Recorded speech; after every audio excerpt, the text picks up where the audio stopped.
Hello, good morning, everyone. Can you all hear me? Usually too close to the microphone, so I'm starting a little further back today. Does it sound good? Okay. Good morning. You might see the title of this presentation, the Ely Folk School, and think that maybe you have a good handle on that. When I look at this room, I see a lot of people who have been to the folk school, who have taken a class or many classes.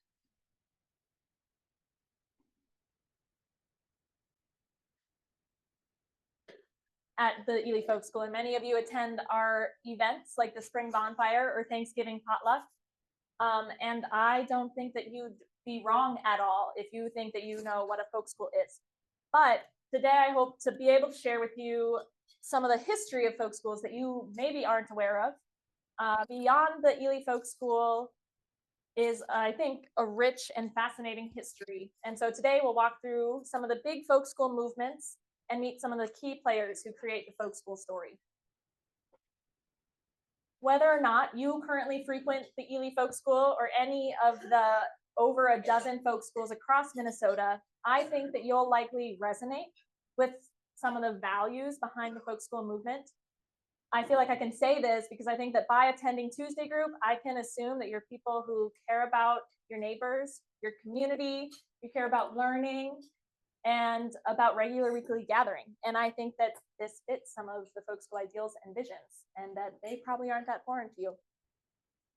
So to begin, I thought I would start by sharing a little bit about me and a couple of points that I consider to be touchstones on my path toward folk schools. Some of the pieces of my life that grew the values that I now understand to be intertwined with the work of folk schools. So I grew up in the Twin Cities with my parents and two younger siblings. For as long as I can remember, my parents and eventually me and my siblings have watched It's a Wonderful Life every Christmas Eve. Every year I cry. But George Bailey spends his whole life creating communal sufficiency, building a healthy community, and helping his neighbors realize how much they each support and matter to one another. We have got to have faith in each other. George tells a room full of panicked people during a bank run. He taught me from an early age that when people stick together and trust the people around them, that we are far more likely to weather and overcome the wider world storm. That we can learn a lot from each other, that we each have a unique way to support each other, and to quote Clarence, that each man's life touches so many other lives. My dad started taking my younger brother Finn to Grand Marais for figure carving classes with Harley Refsel at the North House Folk School when my brother was only about 11 years old. It was a way for my dad and brother to spend quality time with one another, where they could both engage in a new and fitting craft that was equally intriguing to each of them, and to learn about each other through seeing the other make new friends in a classroom environment. Looking at this photo now, I feel a little bit of apprehension and appreciation for Harley and all other instructors who meet students where they're at, and treat them as ready and deserving learners, no matter their age. My dad knew Finn well enough to know that he could and would listen well and be comfortable and friendly with a group of students well or older than him. He knew he could trust Finn to be an eager student of this topic, while something like baking maybe wouldn't have captured Finn as well when he was this age. When I lived in Washington State, I worked with an organization called, there's Finn again, called the Freedom Education Project, Puget Sound. FEPS is a college program open to people incarcerated at the Washington Correction Center for Women in Gig Harbor. It began with AA degrees, and just this last spring, they graduated their very first class in a Bachelor of Arts degree. I got involved initially because of my religious studies professor and founder of FEPS, Tanya Erzin. She instilled in me a strong belief that everybody deserves access to education, and that one person's increased access to that is a benefit to all of us. She would say, since the majority of people are going to leave prison, what do we want from that? Do we want them to return, or do we want them to have the tools and support so that they can be successful? As an educator herself, she believes that education should be accessible everywhere, and that education impacts people's families and communities, not just themselves. That education has this big ripple effect. I moved from Washington to Ely. I took my first North House class in September 2020. I drove over to Grand Marais with my bike and set up a little one-person tent at the municipal campground. I spent 2 days experimenting with invasive species to make natural dyes in their big brown classroom. Masked and with windows and doors open, our class of 6 went out walking and foraging. We shared our past experiences with color making and tweaking and got lunch together at the Fisherman's Daughter. I spent early mornings biking the Gitche Gammy while it was still under construction, and my evenings finding more remote gravel roads to cycle down. You, I think, probably have similar experiences from your own life, similar stories from your own life about those experiences and books and movies and people who helped you create your own ethos for living. Perhaps they come readily to your mind right now, or maybe you'll spend some time later today reflecting on them and defining them.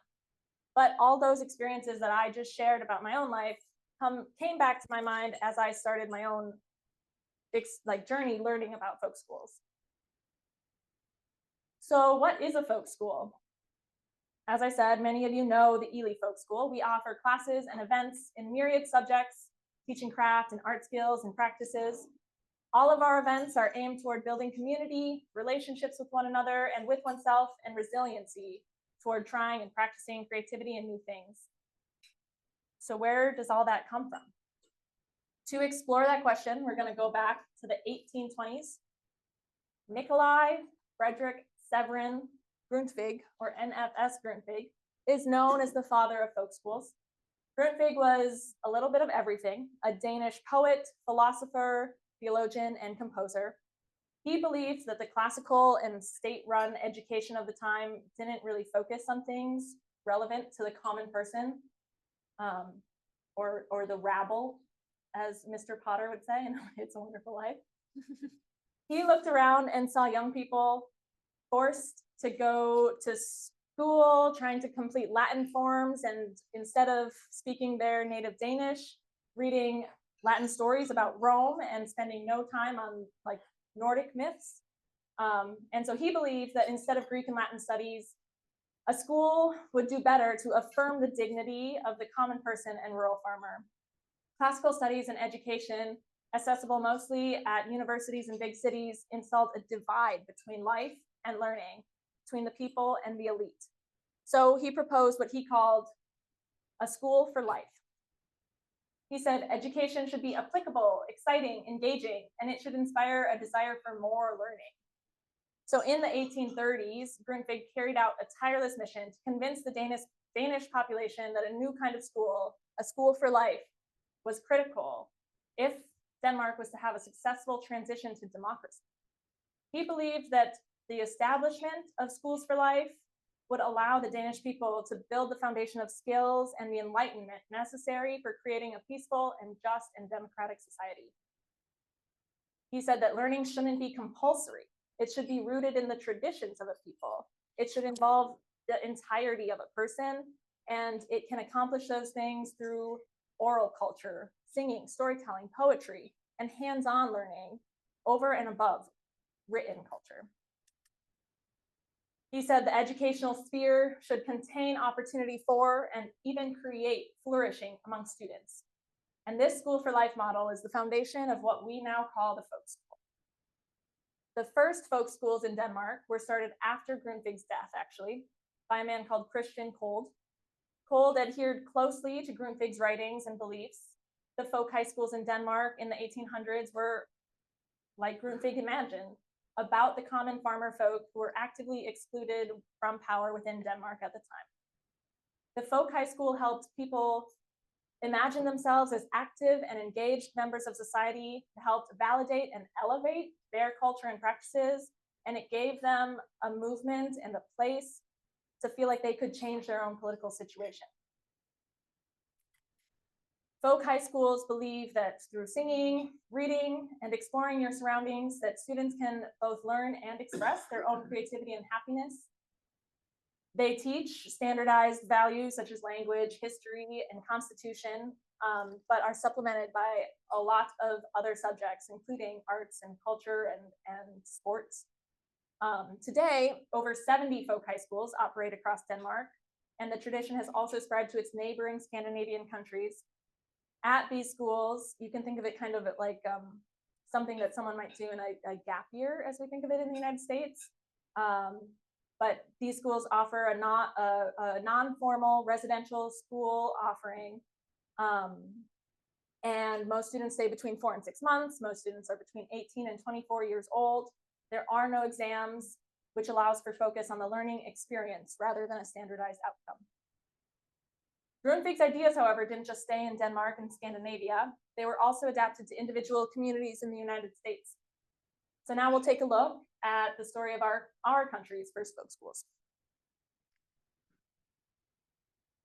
John C. Campbell and Olive Dame Campbell met in Scotland while each on a personal journey to reconnect with their familial heritage. After they married and moved back to the States, they recognized how much social workers from their city kind of struggled to understand the rural clients that they were working with. And so the Campbells applied for and received a grant from the Russell Sage Foundation for a comprehensive anthropological study of the people of Appalachia. They spent 4 years traveling a region that John Campbell then defined as the Southern Highlands. Olive collected and recorded Appalachian ballads and handcraft practices, while John interviewed farmers on their agricultural traditions. While they were doing this, they were asking the people of Appalachia what they needed, what they wanted, how social workers could help them. And the most common response was education.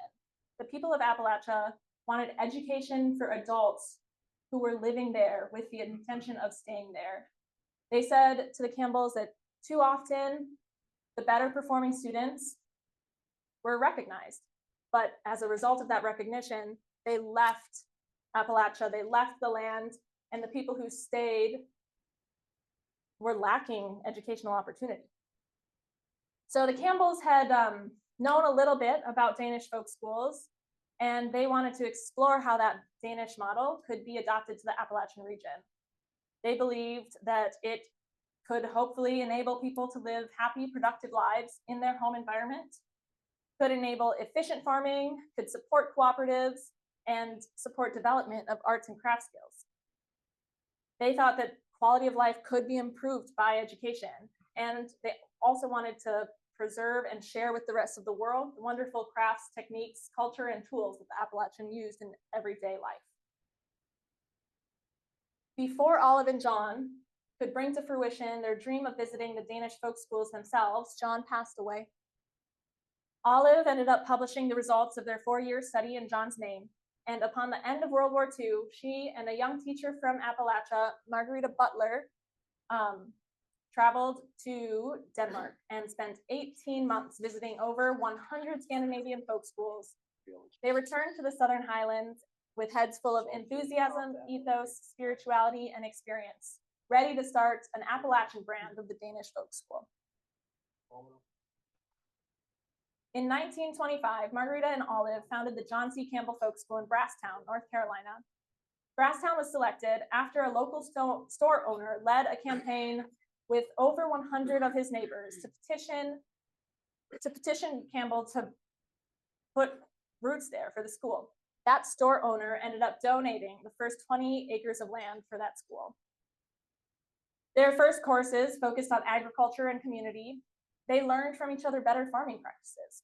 In that first year, the folk school also established the Brasstown Savings and Loan, a credit union, a farmers association and poultry hatchery, and the Mountain Valley Creamery Cooperative. This photo is of the first meeting of the Brasstown Savings and Loan, and you can see the wide community support by how many people showed up, excited and eager about this. In their first 10 years, the new folk school established the Brasstown Carvers. This they did by supporting a local group of wood carvers. They provided materials, resources, and lessons, and encouraged them to sell their work. It quickly became a source of economic development for many young rural men. Carvers would walk to the school weekly to pick up blanks, drop off finished products, and hold informal critiques. The Brasstown Carvers was a space for local artisans to both maintain their identity and their art practice, while also gaining tools and a platform for entrepreneurship. This folk school created the environment for economic success within the carving community and elevated their work to the greater region. The John C. Campbell Folk School is rooted in being a source of economic liberation and possibility for the people. They showed that by working together and with a little organization, the community could expand upon skills already prevalent to better their situation. John C. Campbell Folk School celebrates 100 years this summer. Over the time, it has become far more focused on handcraft and all its original goals of helping craftspeople preserve and document their artwork and song, while providing outlets for improvement and entrepreneurship. Their mission statement pledges to transform lives, bringing people together in a nurturing environment for experiences in learning and community life that spark self-discovery. Though they no longer have a co-op or a credit union, they are actively nurturing community and individual health and well-being. Around the same time that Olive Campbell was establishing the John C. Campbell Folk School, Miles and Zilphia Horton were working with similar inspiration in Tennessee. The Highlander Research and Education Center in Newmarket, formerly called Highlander Folk School, was founded in 1932 by Miles and Zilphia Horton, native Tennesseans who wanted to create an educational institution for the poor and working people of their hometown. The Hortons started with similar goals and similar inspiration to the Campbells. Miles also spent time visiting Danish folk schools. From his travels, he gained inspiration from the informality of the schools, the close student and teacher interactions, and the use of culture as a tool for learning. Horton wanted an education that began and ended with the lived experiences of its students. He didn't want outside entities defining and solving problems that could be defined and solved by the people who lived there and experienced them. He created Highlander to be a space where leaders can tackle big problems and gain critical skills for organizing, agitating, and motivating. He knew he wanted a school in Tennessee where, again, in 1930s, Black and white workers could be together addressing the social problems of the day. Early on, Highlander focused on organizing unemployed and working people. They trained many union workers, but quickly realized that their work would center on the burgeoning civil rights movement.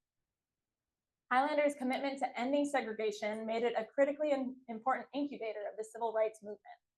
Workshops and training sessions at Highlander helped lay the groundwork for many of the movement's most important initiatives, including the Montgomery bus boycott, the citizenship schools, and the founding of the Student Nonviolent Coordinating Committee. People, including Rosa Parks and Martin Luther King Jr., participated in leadership workshops at Highlander. Here's Septima Clark and Rosa Parks at Highlander in 1955. In the 50s, Highlander began a citizenship program offering training on basic rights and literacy to African Americans, giving people the tools and footing to stand affirmed in their human and American rights. In 1961, after many attempts by the government to shut them down, the state of Tennessee revoked Highlander's charter and seized its land and buildings. Undeterred and armed with the firm knowledge of civil rights and their own beliefs, the school reopened the next day on donated land, but forced by this development to change their name from Highlander Folk School to the Highlander Research and Education Center. All Highlander workshops look a little bit like this photo. They include no more than 30 people. They sit in circles, sharing, developing, reflecting, encouraging, analyzing. They have opportunities to share culture with each other through food, stories, and music. Highlander doesn't focus specifically on a physical craft, but it uses folk school philosophy to create strong, democratically minded leaders. Today, Highlander continues its fight for justice and equality, supporting, organizing, and leadership development, today especially amongst Latino immigrants and young people, and encouraging the use of culture to enhance social justice efforts. Ultimately, Highlander believes that this type of education is the best way forward toward multiplying the potential of democratic leadership. The school continues to serve as a catalyst for grassroots organizing using popular culture, popular education, cultural work, and intergenerational organizing.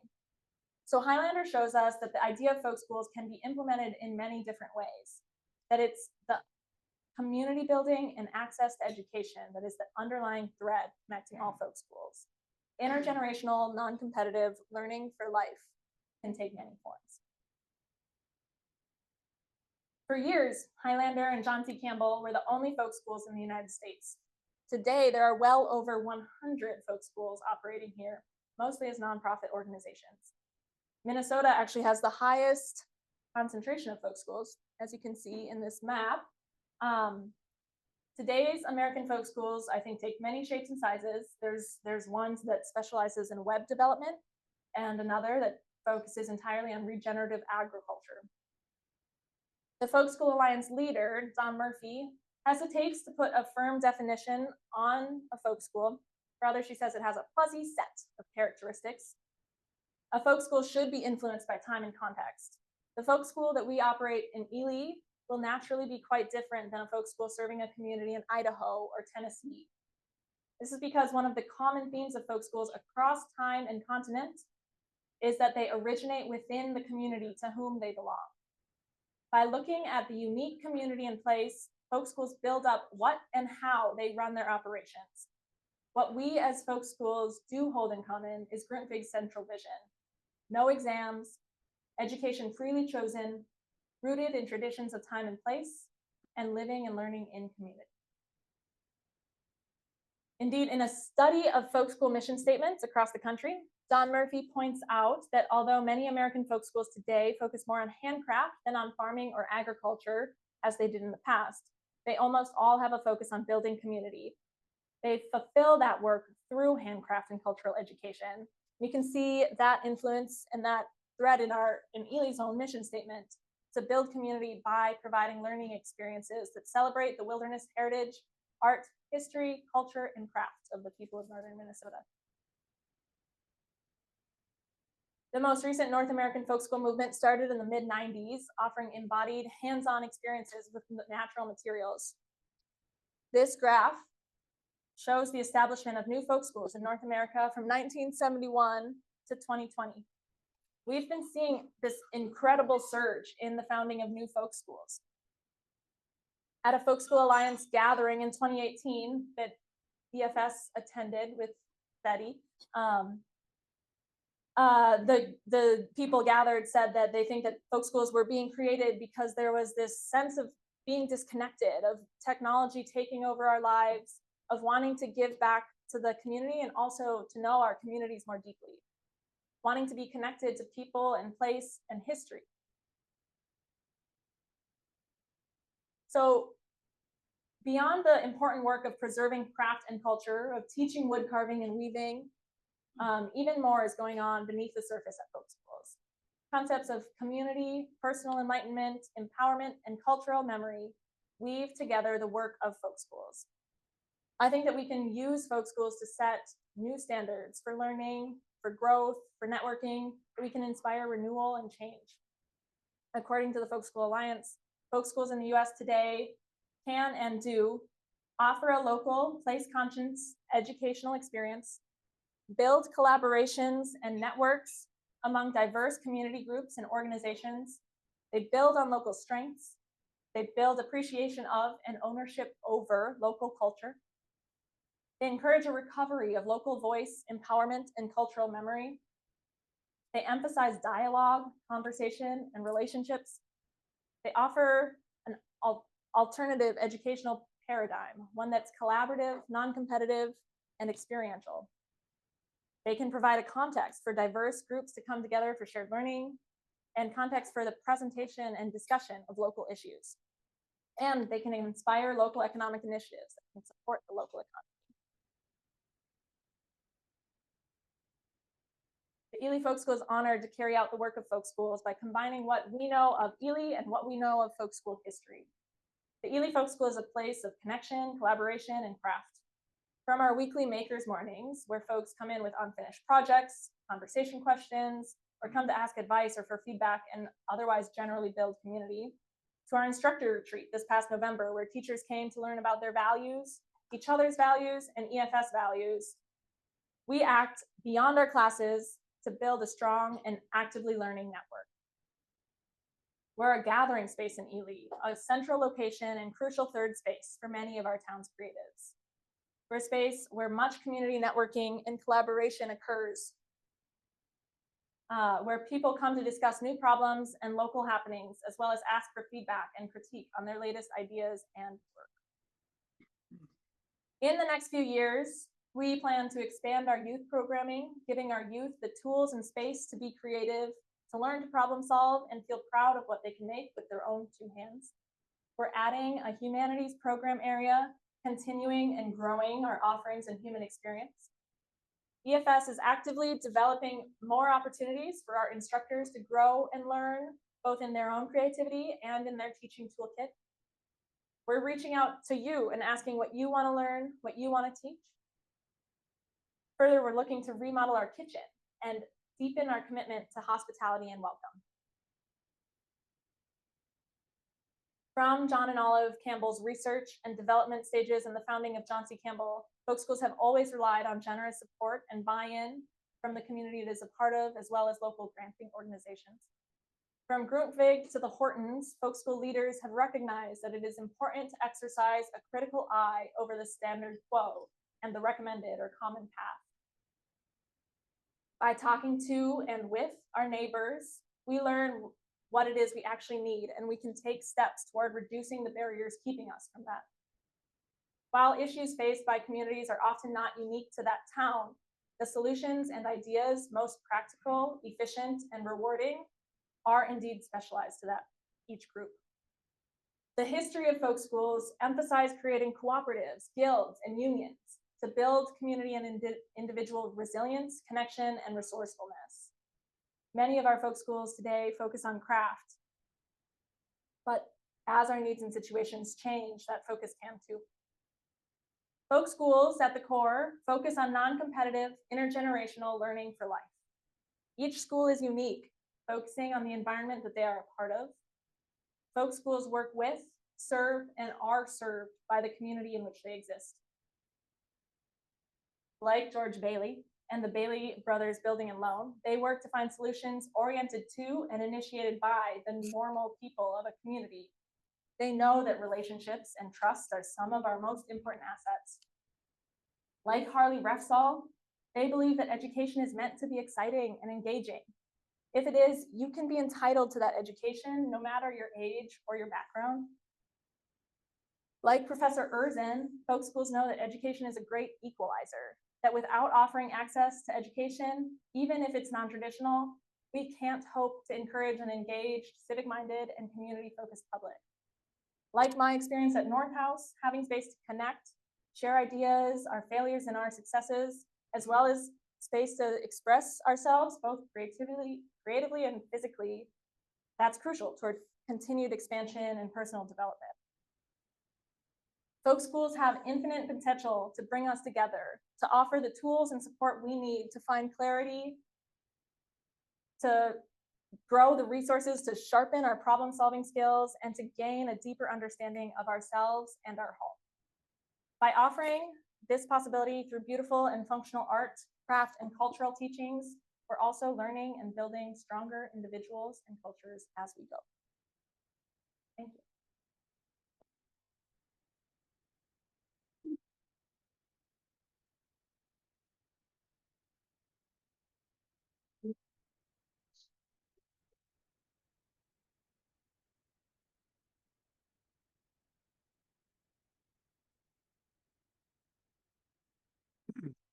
I'd like to give a shout out to Paul Turkey.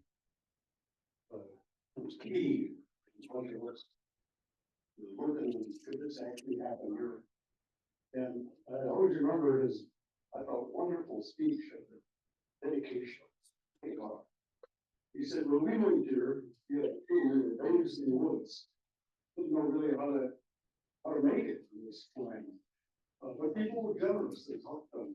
And they were And so he always remembered that, and he talked about this as not just that, learning skills for this part of the world, particularly, but also the people who got a lot of those skills are old-time Elyites.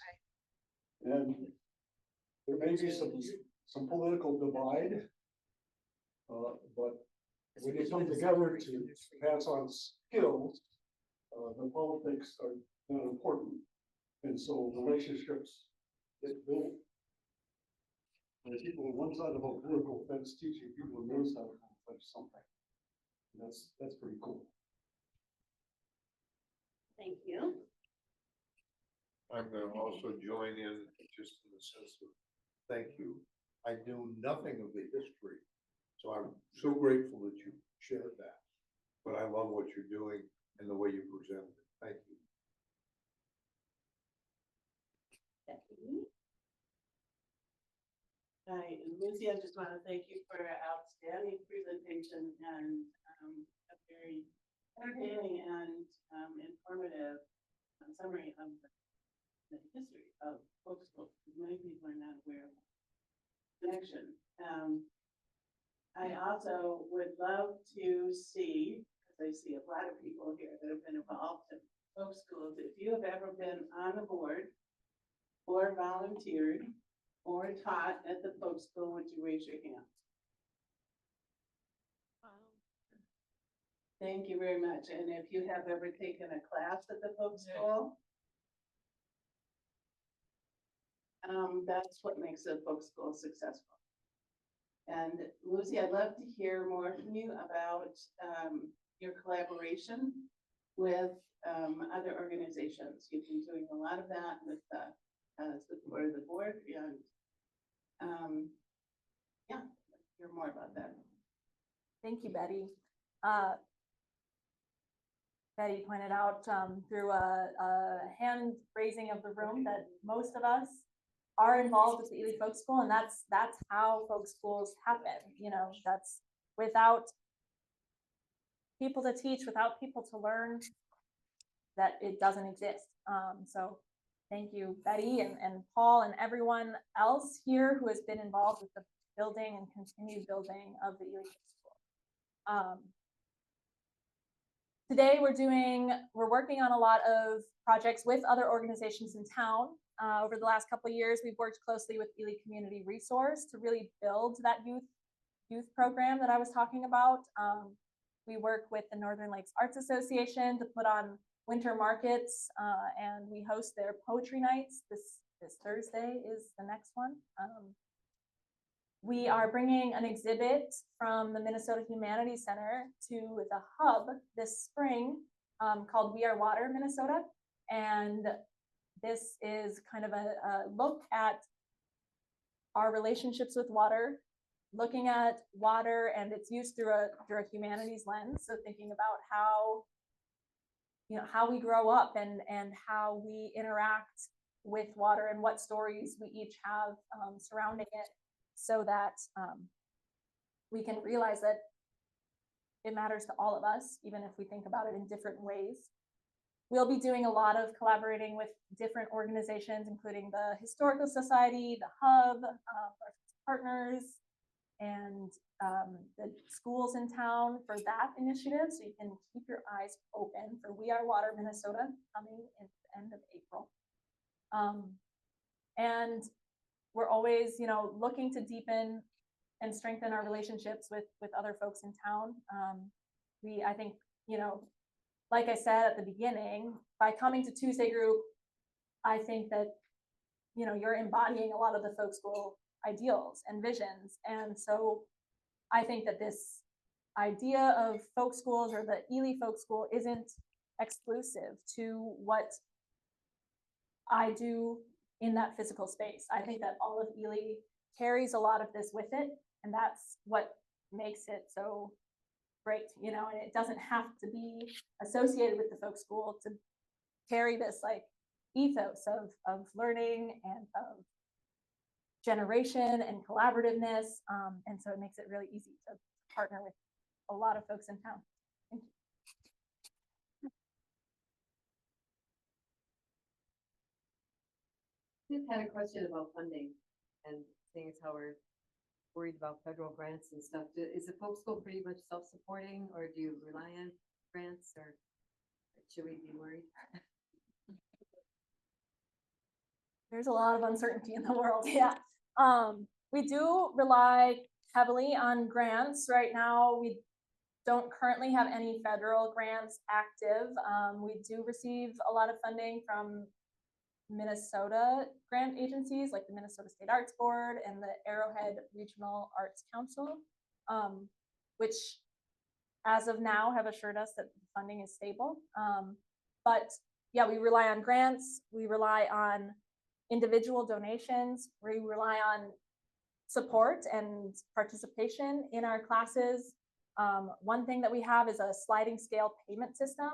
So for most of our classes, you'll see 3 different pricing options when you go to check out online.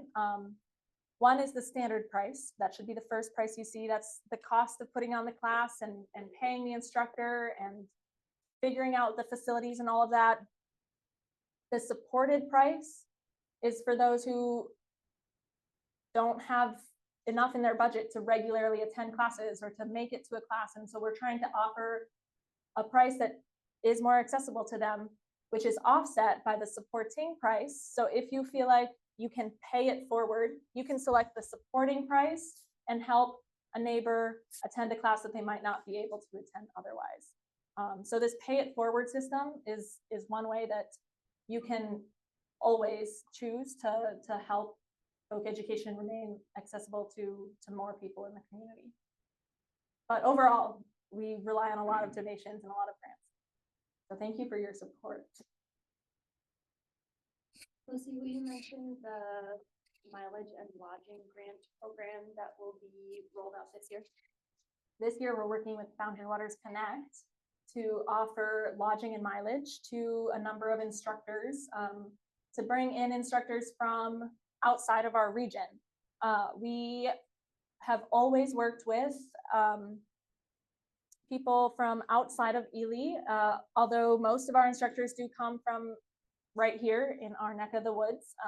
There's always people who want to come to Ely, who want to teach, who want to be here, and there's always skills that, you know, us as Elyites want to develop and expand, but might not have the exact right person to help teach that. So with Boundary Waters Connect, we are able to fund, I think, about 10 instructors who want to teach in Ely, but haven't been able to yet because they can't afford to pay for mileage or lodging on their own. And so being able to put them up in hotel rooms or put them up with several people in here have been volunteers for our homestay instructor program. That's really crucial. That's been such a help, and such most of our instructors who do it have so much fun and learn so much more about Ely through that program. And so it's a start toward bringing in more people to teach from a wider geographical range and being able to help them, you know, especially some people who want to teach have 2-year-olds who they can't leave at home. And so by being able to give them a hotel room rather than just a homestay, we're helping create the environment to encouraging them to come to Ely to teach and get to know Ely, recreate in Ely, come back to Ely, attend Tuesday group.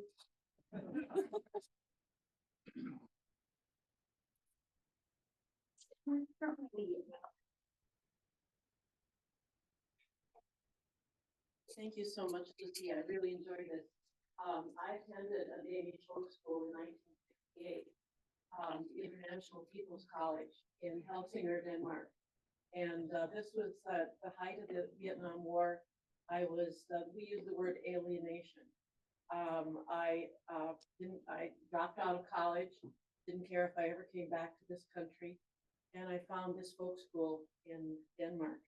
And it was absolutely amazing. There were no entry requirements, didn't grant any grades or degrees. The only requirement was that you come to class. And there were people from all over the world, from Japan, from Africa. My best friend was from Egypt, people from Europe, Americans. And it was an amazing experience. It was indeed life-changing. I ended up coming back and got involved in politics and culture and learning and lifelong learning and community building. I've been doing it all my life. And as you talked, and I reflected on what that meant to me, and it meant the world to me. And it indeed transformed who I was. So thank you to NFS Grocery and Lucy Soderstrom.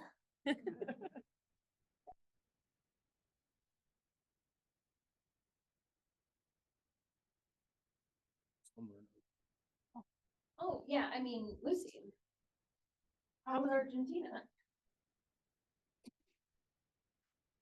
I went to Argentina and Chile in December, and I had a lovely time. It was very beautiful. It was very warm.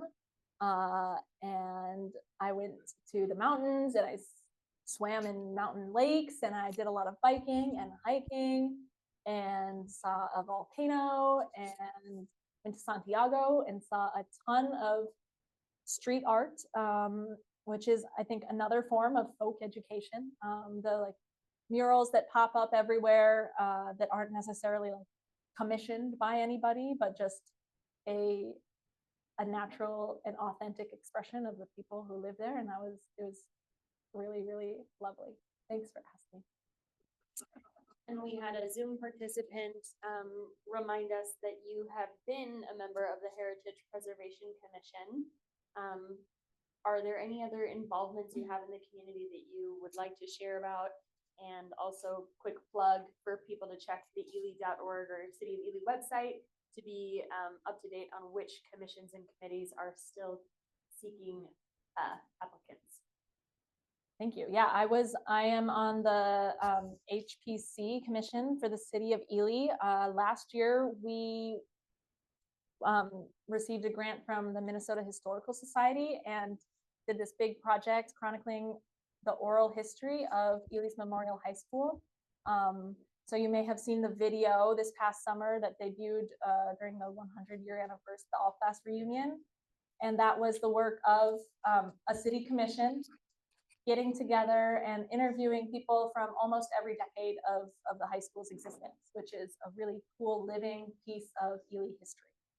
I also I help run the program for the Ely Film Festival, which is coming up in March. Date change if you haven't caught that yet. And that's always a lot of fun, getting to see the creativity of filmmakers and choose films that we think will create really good conversation and engagement in Ely. So mid-March, stay tuned. Tickets are available on the website now. Yes, and I'll put in a quick plug as volunteer coordinator. I am eagerly awaiting affirmation of the draft volunteer schedule, which I hope to send out no later than a week from today, but hopefully sooner. So mark your calendars. That will become available as soon as humanly possible. I think the community is still trying to get used to the idea that our friend John Ratzloff really moved on. You had these wonderful postcard collections of his photography at the folk school. In exchange for a donation, you still got some of them left. And is there some way that the community can celebrate John Ratzloff, friend of the folk school? Yeah, John Ratzloff, I think, embodied a lot of what the folk school is. Just always ready to come in and have a conversation and engage and think creatively with anyone in the community. And he was, a really good friend of mine. We do have his postcard books available. You can keep your eye out for more information soon about that. We're working with his kids, Peter and Gracia, to make sure that everything is archived. They're working on a digital and physical archive of all of his work. And so I'm not sure where exactly that will take place, but they will also be having a memorial, I believe, for him at the Steger Center later this spring. And he was scheduled to have a presentation of his work that is currently displayed at the Minnesota State Capitol. The reception was scheduled for May, and that will now also be a memorial type celebration.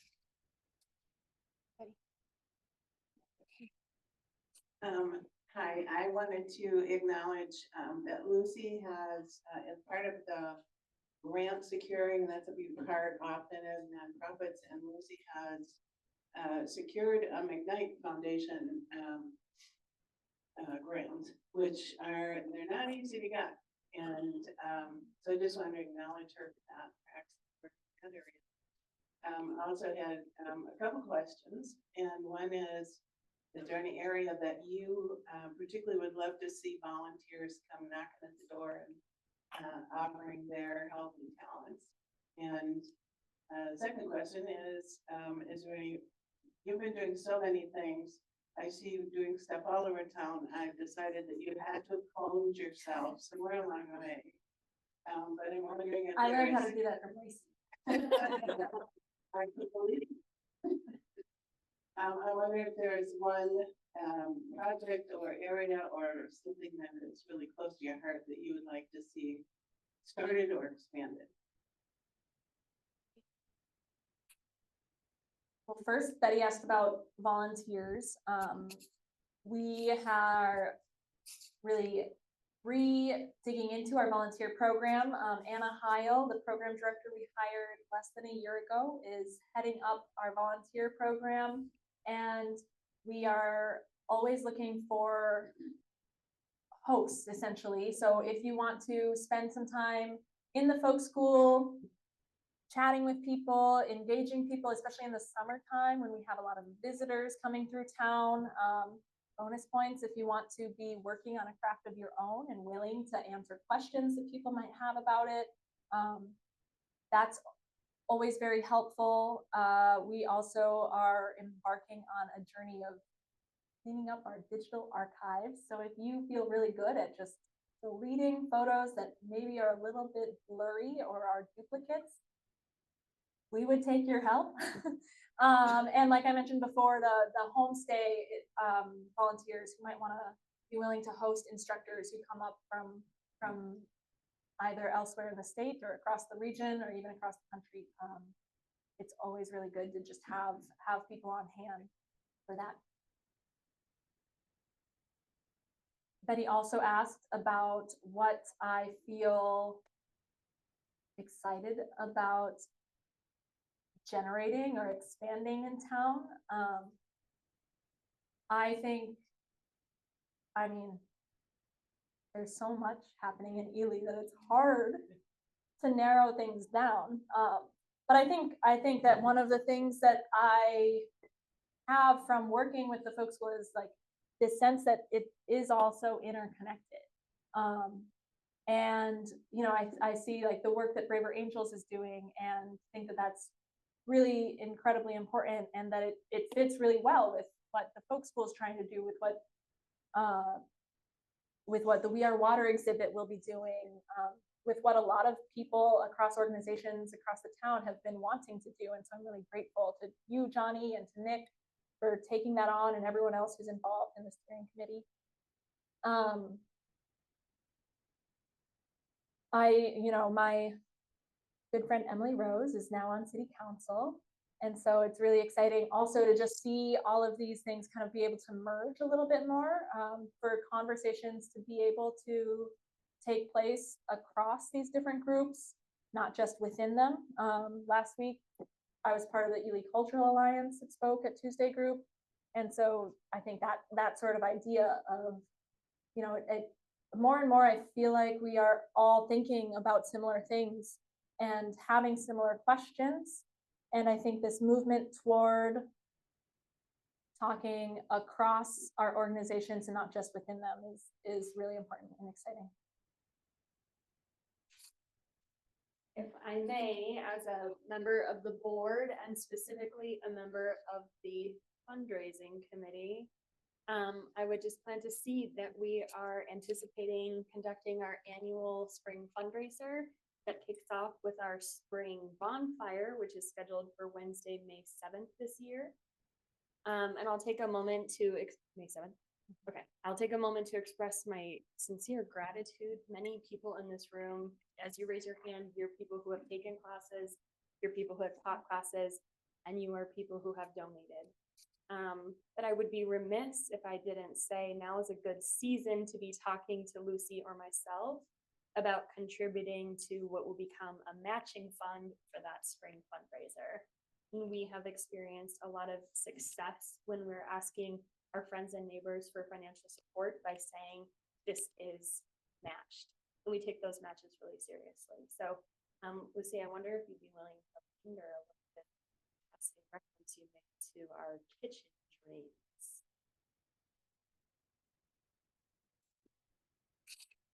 Many of you have taken classes or have been to or organized potlucks at the Ely Folk School, and you might know that the kitchen is kind of the focal point of all that we do. We, kind of that idea of community building, of being able to hold conversation, that's really easy, and it becomes easier to do over shared food. And food so often is so connected to culture that it is also such a good link in between, the idea of preserving local culture and emphasizing it. And so we have long wanted to improve our facilities. And so this year, with the help of Steve and Roberta Clark at the helm, we are going to be renovating our kitchen. This includes putting in new flooring, new counters, new everything, hopefully building up some half walls and really emphasizing the entrance into our Ely Folk School Mercantile, where our instructors can consign their artwork and advertise their classes. And making that kitchen space a far more, it works really well right now, but we know that it would work a lot better and flow better with a little bit more intention and investment into it. So expect many a potluck in 2026. And it's a big deal. We're really excited to really thoughtfully think through how we move through that kitchen, how we share food and conversation, how our instructors want to deliver what they're teaching, how to add better lighting and potential camera angles, how to store our materials and equipment a lot better. And so we hope to be embarking on that physical work this fall, with a lot of the planning happening this